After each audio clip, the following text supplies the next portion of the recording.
La vie de château, ça n'est pas rien. On s'imagine souvent que c'est luxe, calme et volupté, mais c'est aussi un vrai sacerdoce que de s'occuper d'un monument historique. L'entretien du bâtiment lui-même comme celui de ses extérieurs, c'est un investissement financier, un investissement en temps.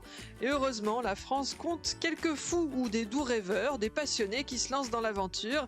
C'est le cas d'Alexandre Hamelin, propriétaire du château de la Cour-en-Chapeau, dans le village de Chapeau, dans l'Allier, un petit bijou qui ne demande qu'à être restauré.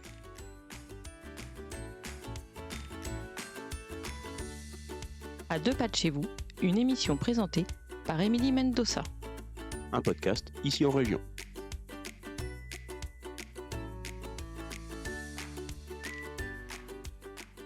Bonjour Alexandre. Bonjour. Alors, dites-moi, commençons par votre histoire à vous, peut-être. Comment êtes-vous devenu propriétaire de la Cour-en-Chapeau ? Oui, c'est une très longue histoire parce que ça s'entend peut-être, je viens de Montréal, Québec. Il se trouve qu'en 2012, j'ai fait la rencontre à Montréal de mon mari, qui est français. Ce dit mari, après 1 an et demi à vivre en appartement, a trouvé que c'était une vie où il tournait un peu en rond. Et un matin, en levant les yeux de son ordinateur, il m'a simplement dit et si on trouvait une vieille maison en France et qu'on la restaurait, est-ce que ça te plairait? J'avais 22 ans et j'étais un peu inconscient, donc je crois que dans la seconde, j'ai répondu ah bien oui, ça me plairait. Oui, après, entre une vieille maison et un château, il y a une petite, petite différence. Oui, bah, il faudrait quand même que ce soit une maison sympathique, disons. Oui. Ok. Et donc, vous voilà arrivé donc au château de la Cour-en-Chapeau. Alors, de quand date le bâtiment ? On a une première attestation en 1503. Ce doit être une partie du corps de logis principal, mais le château tel qu'on le voit aujourd'hui date des années 1590 à 1600, où vous avez eu un propriétaire, probablement un peu nouveau riche, qui a tenu à montrer son succès en apportant de très grands agrandissements à une maison plus petite qu'il tenait de sa femme. Alors, quelles sont Et justement, pardon, les oh, spécificités de ce monument ? comme tous les petits châteaux sur la rive est de Moulins, vous êtes dans une terre très argileuse qui n'a pas de pierre du tout, donc ce sont que des châteaux en briques. Et quand on cuit la brique dans un four, les briques les plus près des flammes deviennent noires, les briques les plus lointaines restent rouges. Et dans l'Allier, pour optimiser, si on veut, cette différence, on trace des motifs sur les façades, si bien que c'est un petit château avec des petits losanges un peu partout, des chevrons, c'est assez mignon. Et il y a d'autres châteaux comme ça dans la région ? Il y en a dans une région à 20 kilomètres aux alentours de Moulins, comme il n'y a pas de pierre, tous les châteaux ou tous les châteaux presque, sont en briques comme ça. Vous en avez qui sont très charmants. Ouverts à la visite, il y a Pomé, l'Écluse, et vous en avez plein d'autres plus discrets. Bon, donc un petit bijou parmi d'autres petits bijoux d'architecture. Au fil du temps, quelle a été son histoire, ses propriétaires, les grandes étapes qu'a connues le château de la Cour-en-Chapeau ? D'accord. Alors, encore une fois, la région, les 20 kilomètres alentour de Moulins, sont une petite pépinière à château, si on veut. Moulins, à partir du 15e siècle, devient la capitale du Bourbonnais. C'est une ville d'administration et les administrateurs aiment beaucoup montrer son succès en investissant la campagne qui est juste à côté, ce qui explique une densité de châteaux parfois assez impressionnante. Petits, mais beaucoup. Petits châteaux, mais très nombreux. Et le château de la Cour-en-Chapeau, parmi tous ces petits châteaux donc qui pullulent finalement à cette époque-là, quel va être à lui son destin particulier ? En fait, comme beaucoup d'autres, ce seront des familles de bourgeois, de fonctionnaires qui vont y habiter. Ce qui est assez comique, surtout au XVIIe siècle, c'est que vous avez une très grande quantité d'acheteurs qui vont tous provenir du Bureau des finances de Moulins, qui était une grande institution de la ville, si bien que je peux vous la faire parce que c'est un peu comique, mais si vous voulez, Antoine Verne, ce nouveau riche dont je parlais, qui a sans doute bien agrandi le château, était un membre fondateur du Bureau des finances de Moulins. Il va laisser la maison à ses filles, dont les gendres sont membres du Bureau des finances de Moulins, qui vont vendre tout de suite après à un homme du Bureau des finances de Moulins, qui va revendre en 1620, je crois, à un Gabriel Maigret, un Lyonnais, mais qui s'installe à Moulins parce qu'il a acheté une charge au Bureau des finances de Moulins. Et ce pauvre homme, en mourant, lègue et la charge et la maison à son fils, qui est par ailleurs... Est-ce qu'il est au Bureau des finances de Moulins, son Eh fils ? oui, Ah, ben voilà. Ce qui me le rend plus sympathique, c'est un poète absolument raté qui trouve que la vie est horrible et il va hériter de la charge et de la maison et va faire faillite l'année suivante. Belle tradition artistique. Et dans la panique de la banqueroute, il va vendre le château à son beau-frère et son beau-frère, un certain Antoine Fédot, Il est au il est bureau du des bureau des finances des finances de Moulins? Moulins. Donc vous avez tout le 17e siècle qui est une danse entre membres du bureau des finances de Moulins. Il se passe le bon plan finalement Oui, oui. les uns des autres. Donc ça, 17e siècle. Après, le 18e, le 19e, comment vit le château? Ensuite, pendant tout le 18e, vous avez une famille, les Fédot, donc qui s'y installe et là, ils se stabilisent, si on veut, à Chapeau. Ce qui me semble encore un peu comique, c'est qu'on voit une trajectoire familiale où, disons, l'arrière-grand-père Antoine Fédot est un fonctionnaire. Les enfants réussissent un peu mieux, ils deviennent propriétaires terriens, ils agrandissent beaucoup les terres dépendantes du château. À la veille de la Révolution, c'est encore mieux, on réussit à marier sa fille unique à une famille de noblesse militaire, donc on grimpe les échelons encore une fois. Malheureusement, c'est juste avant la Révolution française et donc les enfants vont émigrer. Un petit-fils va par ailleurs mourir dans la campagne de Russie, pourquoi pas. Et enfin, ça se finit un peu tragiquement pour cette famille. Et alors, eux émigrent. Le château, lui, que devient-il au moment de la Révolution et donc de En, l'émigration de la noblesse vers en fait, l'étranger? étonnamment, il n'est pas confisqué alors Ah! qu'il appartenait à un immigré, mais je crois que c'est parce que la mère Fédot devait y habiter encore. Les gens du village ne devaient pas trop savoir à qui appartenait vraiment le château, alors qu'elle avait déjà donné à un de ses fils. Et donc, je crois qu'elle a fait un peu profil bas pour garder les biens. On n'a pas dérangé la madame et elle les a pas trop dérangés non plus, quoi. Non. OK, donc le château passe la Révolution finalement sans trop de dégâts? Ah, très tranquillement. On a bûché les armoiries, comme partout ailleurs. Et encore, cette Charlotte Fédot ne devait pas être trop stressée par la Révolution parce qu'elle a fait bûcher les armoiries qui sont au-dessus de la porte d'entrée, ce qui est bien normal parce que c'est un peu comme le nez au milieu du visage, on le voit bien. Hop, Par on contre, on dégage tout ça toutes pour les pas armoiries qui étaient un peu cachées par des avancées de toiture et tout ça, elles sont encore là, elles sont intactes, donc apparemment, elles n'étaient pas très énervés par leur présence. on n'est Ou pas enfin, les venu révolutionnaires ne savaient même pas qu'elles oui, existaient, voilà, on n'est pas probablement. venu lui chercher des poux sur la tête, à ce Mhm. moment-là. Donc ça, 18e siècle, 19e siècle, alors ça veut dire que, bah, le monument est toujours là, intact. Qui vient s'y installer si la famille Fédot, elle, a Oui, alors a vous fini avez sa présence? un homme qui pour moi est bien mystérieux, qui est un monsieur Merlat, qui est un soyeux de Lyon, qui décide de s'installer dans le Bourbonnais, alors que c'est quand même un peu loin de Lyon. Il ne reste pas longtemps et très vite après, c'est cédé à une famille Tortel qui y est restée pendant 200 ans. C'est à le descendant de cette dame veuve Tortel qui a acheté en 1827 que Laurent et moi avons acheté le château, donc en 2012.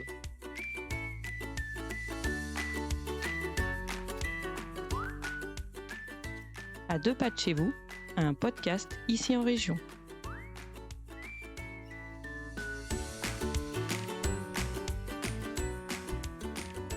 « 2012, c'est l'année donc, Alexandre Hamelin, où vous arrivez à ce château de la Cour en Chapeau, depuis votre Québec natal.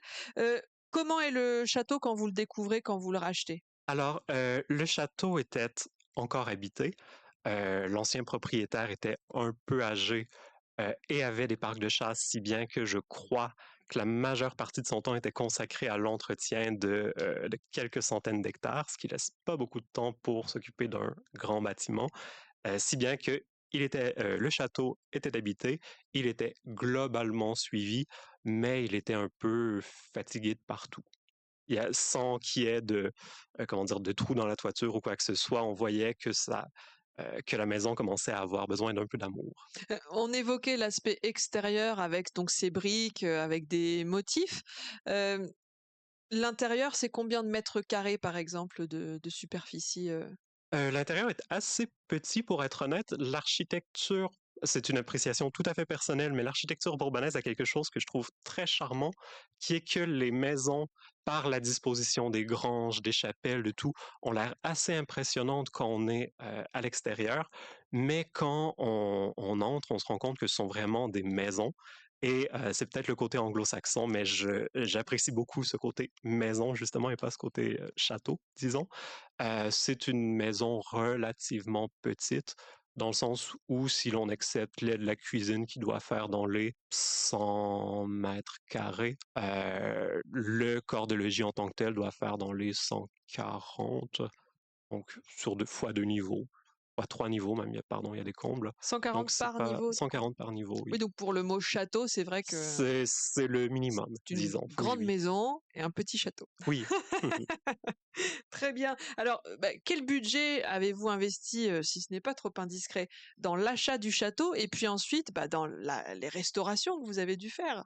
D'accord. Je suis désolé, je vais vous resservir ma pirouette habituelle sur celle-là. Je vais Allez-y. vous raconter une très belle histoire qui est dans Le Surmal d'Alfred Jarry, où il raconte qu'il y a une tribu d'Océanie qui ne peut compter que jusqu'à 10 et quand ils doivent compter à plus que 10, ils font simplement agiter les doigts de façon frénétique en hurlant beaucoup, beaucoup, beaucoup. Et donc, je crois que je vais agiter les Vous mains de allez façon hurler? frénétique en disant beaucoup, beaucoup, beaucoup. Oui, puis on évitera de hurler pour, Oui, quand même. l'audition de nos auditeurs.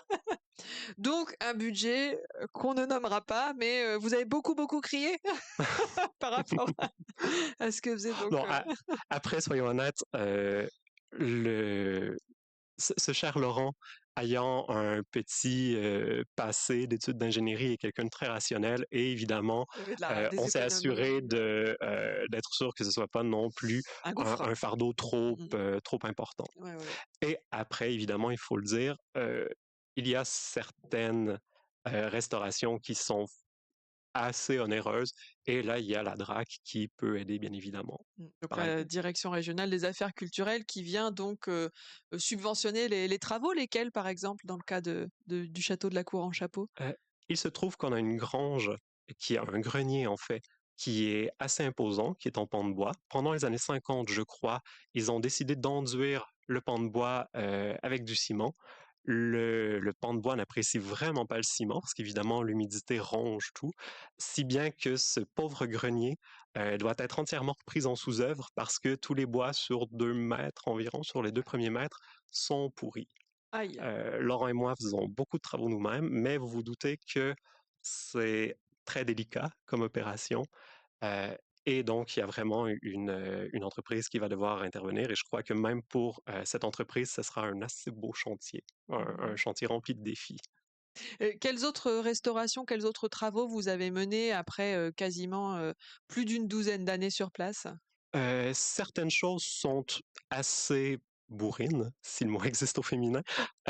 Beaucoup de toitures, évidemment, parce que toutes les toitures étaient à refaire. Non pas qu'il y ait eu des trous, mais comme je vous disais, c'était assez fatigué. Beaucoup de reprises de maçonnerie aussi. Heu, pour l'instant, à l'intérieur, on s'est amusé, quoique c'est peut-être pas le mot, à enlever tous les plâtres qui avaient été ajoutés au 19e siècle. Chacun ses loisirs, hein. Oui, oui.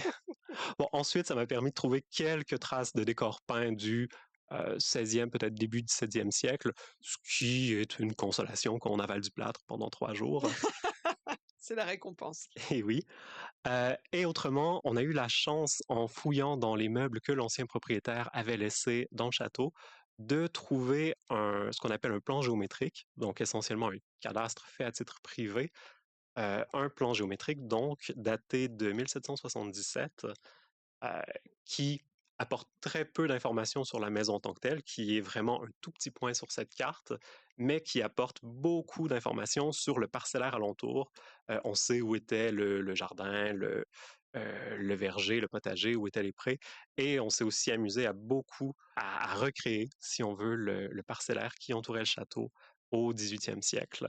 Oui, parce qu'on parle du bâtiment depuis tout à l'heure, mais sur quel territoire s'inscrit-il? Il y a un parc, il y a des jardins, comment ça se passe quand on est à l'extérieur du château?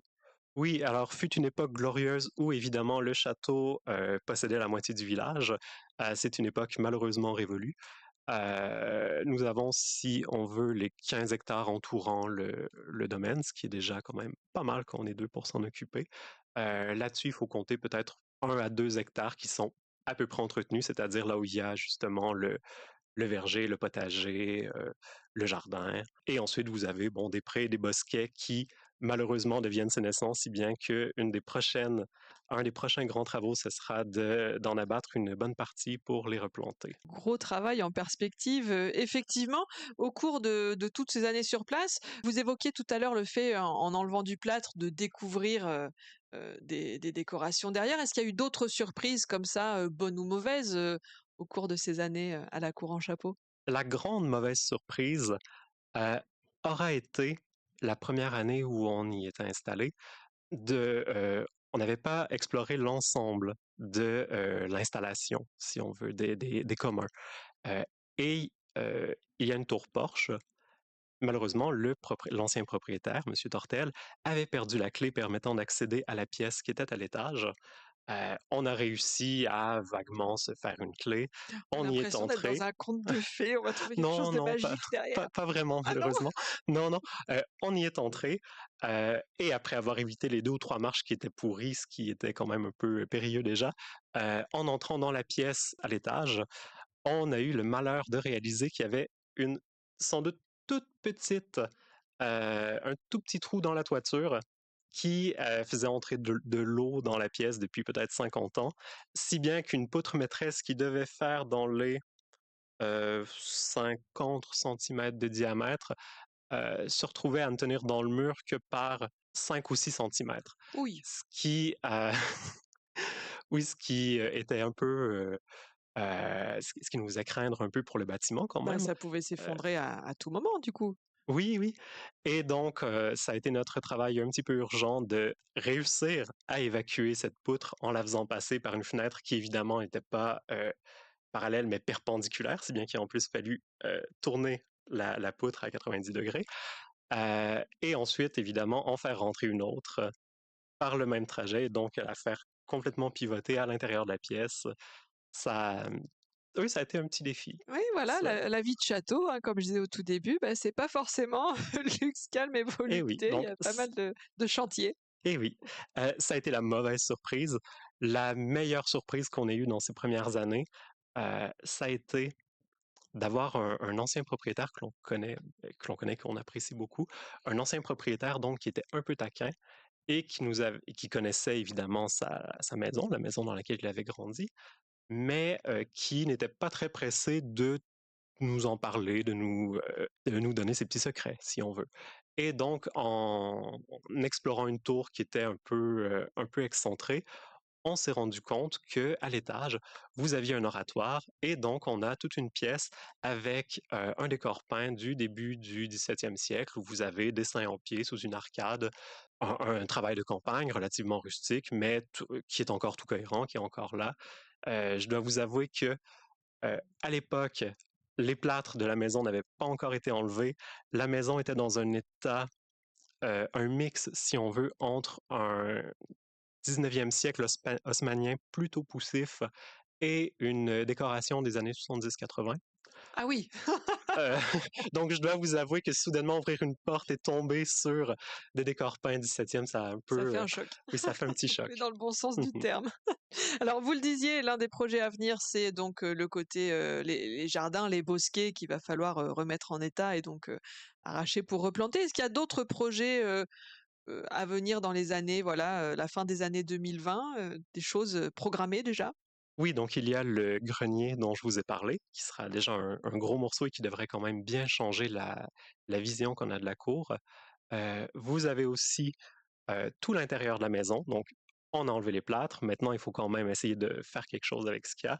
Et un travail qui se fait en ce moment, c'est de refaire les cheminées gothiques qui avaient été en grande partie martelées pour faire place au 19e siècle à des petites cheminées, sans doute beaucoup plus efficaces, mais avouons-le, quand même beaucoup moins intéressantes.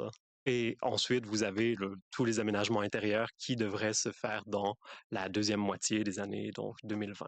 Donc vous vivez dans un chantier perpétuel. Oui, on a la chance d'être installé là où l'ancien propriétaire s'est installé. Sa mère habitait le château, y a habité jusqu'à son décès, et le fils s'était aménagé un petit logement dans les communs, si bien que au moins on peut vivre au chaud avec l'eau courante et l'électricité, ce qui n'est pas le cas dans le château, à l'abri de la poussière de plâtre, ce qui pour quiconque a déjà fait des rénovations chez lui, est quand même déjà une très très bonne chose. Et alors, est-ce qu'on peut visiter ce château, nous, simples touristes? Oui, alors tout l'été, je fais des visites les vendredis, samedis et dimanches à 10h, 15h et 17h. Je fais des visites guidées, donc la maison étant en travaux et demandant quand même beaucoup de temps, demandant qu'on s'en occupe beaucoup, évidemment, c'est beaucoup plus facile d'accueillir des gens seulement certains jours à des heures fixes plutôt que d'avoir des gens un peu par-ci par-là. Et comme on est souvent en tracteur ou avec des taille-haie, des choses comme ça, mieux vaut quand même pas qu'il y ait trop d'enfants et de personnes comme ça circulant un peu au hasard un peu partout. Il y a un site web ou des réseaux sociaux pour justement vérifier les horaires de visite, ne pas se tromper, ne pas venir vous déranger? Oui, donc vous pouvez me trouver sur Instagram, La Cour en Chapeau. Euh, et j'ai un WordPress, avouons-le, assez abandonné depuis au moins 6 ou 7 ans sans doute, mais où je me fais un point d'honneur à quand même mettre les horaires de l'année. Bon, comme ça, on viendra profiter de vos visites guidées avec cet accent chantant qui nous vient du Québec. Si c'était à refaire, vous le referiez? Sans doute. Eh bien, heureusement pour nous, puisque c'est grâce à des gens comme vous et votre conjoint que ces monuments peuvent rester en l'état et continuer à enrichir le patrimoine français. Ce château, il figurera bien sûr dans le livre Châteaux et forteresses d'Auvergne, à paraître aux éditions Ici en Région. Merci Alexandre Hamelin. Merci. C'était À deux pas de chez vous, présenté par Émilie Mendoza. Retrouvez tous nos livres, articles, podcasts et vidéos sur notre site internet icienregion.fr.